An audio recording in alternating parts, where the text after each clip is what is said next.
Hey, it's Brian from Winter Garden Yoga, and today I want to share with you a few yoga stretches you can do as you're traveling. I just got back from a trip from the Dallas-Fort Worth area, and I spent a lot of time standing around, waiting in the airport, sitting in the airport, sitting on the airplane, etc. And I want to teach you a few yoga moves that are going to help offset all of the standing and sitting and immobility. So we're going to look at some stretches to do while you're standing waiting in line, even while you're sitting waiting to board the plane, while you're in the airplane itself, and a simple mobility stretch kind of thing to do once you've landed safely and you want to increase the blood flow back into your body. Okay, so grab a yoga mat, maybe grab a chair, and let's go through these stretches together.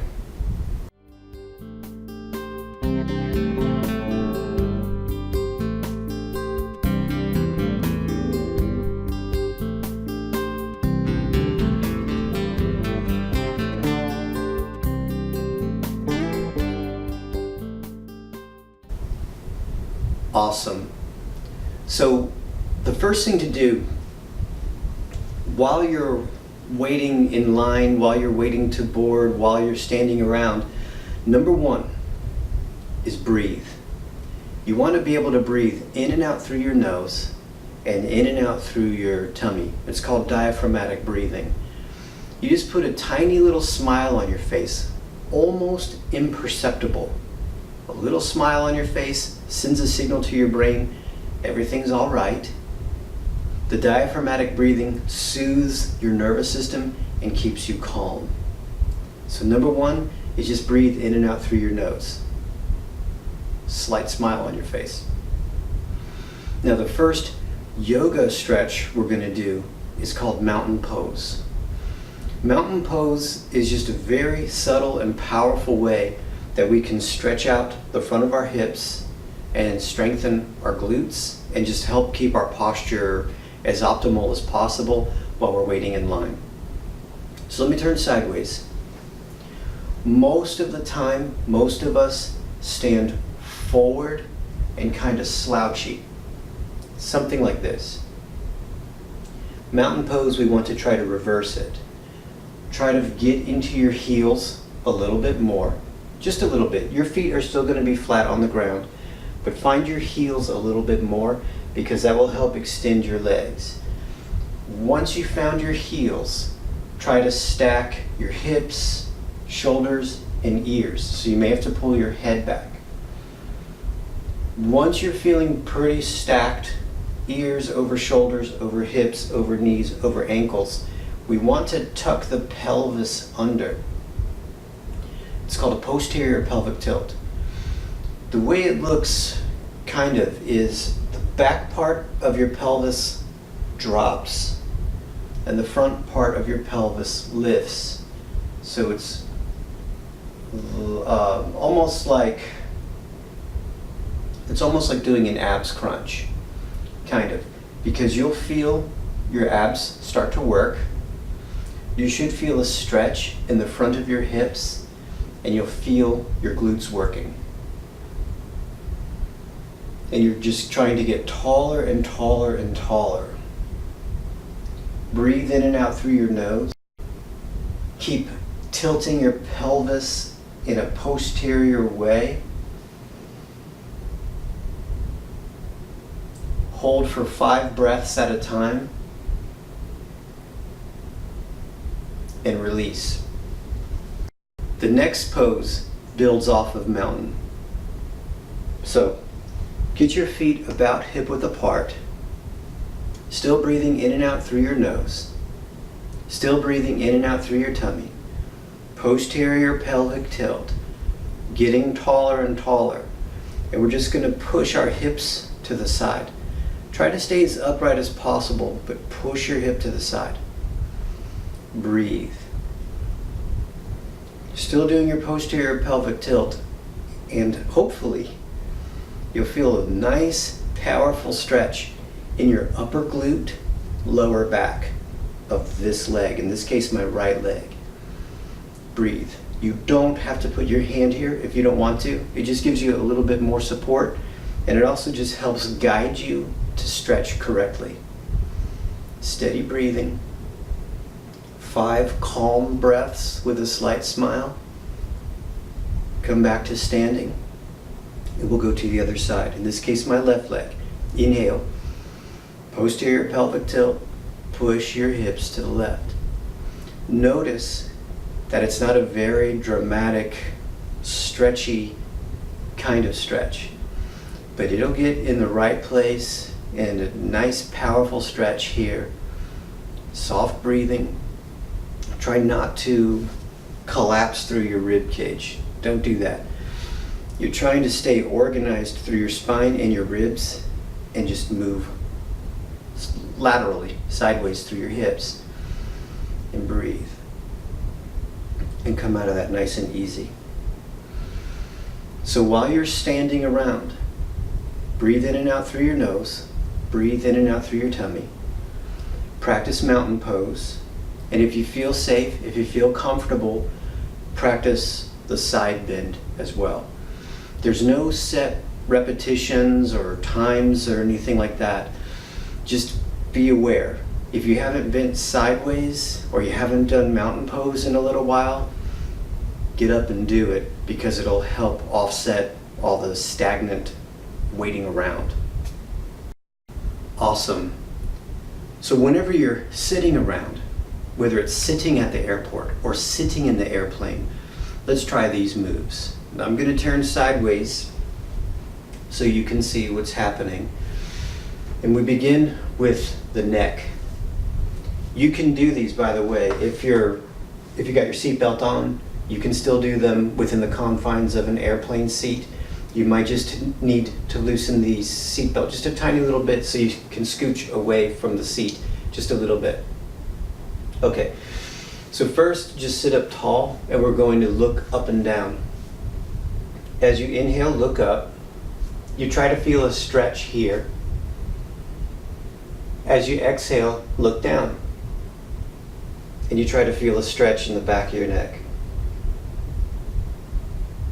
Inhale, look up. Exhale, look down. One more inhale. One more exhale.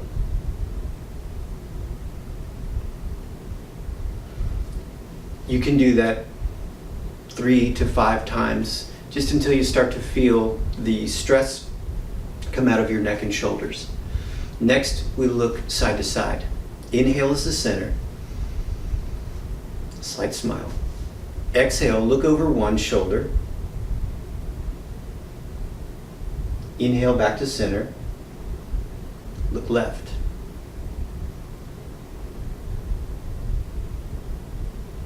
Inhale center. Exhale, look right. Inhale center, look left. Inhale center.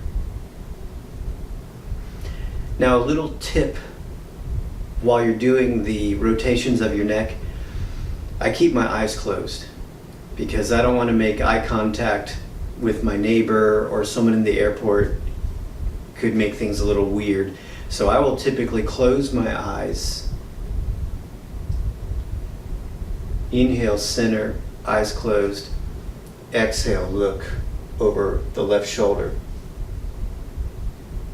Back to center. And that way it just avoids any awkward eye contact, and plus it can just be distracting. We want to concentrate on what we're doing, soothe our nervous system, and relieve our neck and shoulders. Now we're going to mobilize the spine. So, being as safe as possible, create as much space between the airplane seat and your back, because you're going to need some space to move. First thing, we extend the spine and flex the spine. With your hands on your knees, just like we did for the neck a second ago. As you inhale, lift your chest. You're trying to contract your back muscles, so you're lifting up and extending. Exhale, flex your spine. Drop your chin, round your spine. Try to push your backbones into the airplane seat. Inhale, lift your backbones away from the airplane seat. Look up. Exhale, drop your chin. Try to push your backbones into the airplane seat.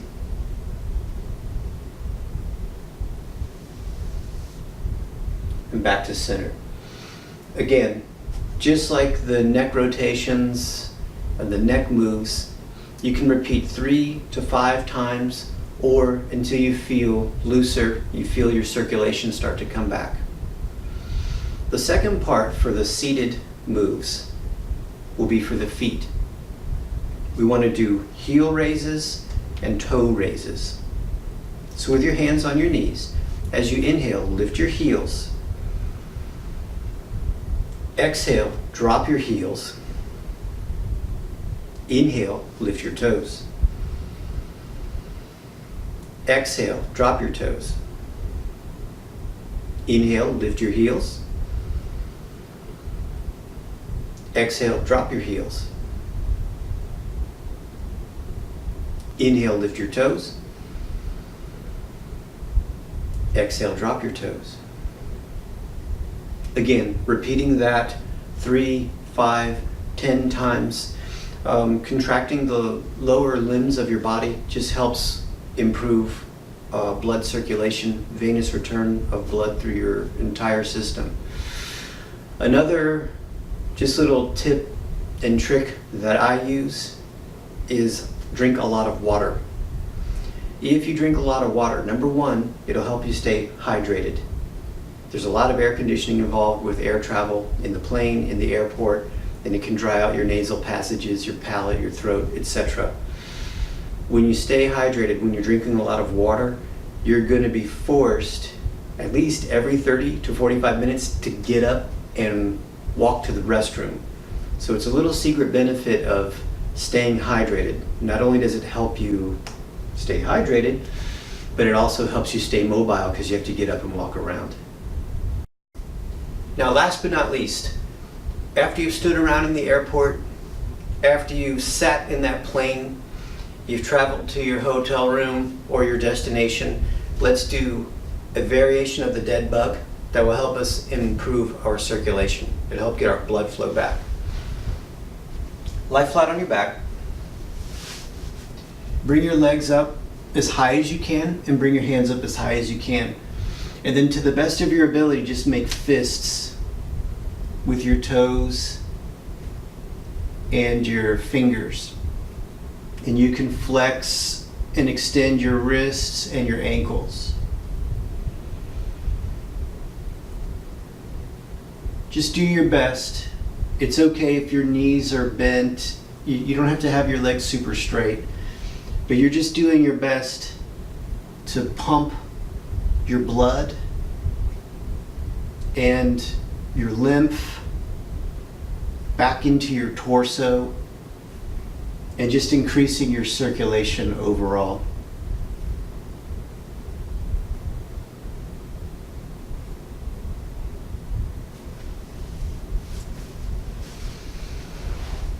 Again, for the dead bugs, do 10, 15, 20 repetitions just till you start to feel rejuvenated and ready to go. Awesome. And there you have it.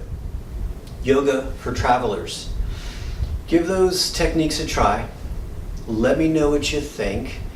And of course, once you get safely to your destination, just resume your regular yoga practice or whatever activity you're doing. Just do so safely and enjoy it. Let me know what you think in the comments, and go forth and be awesome.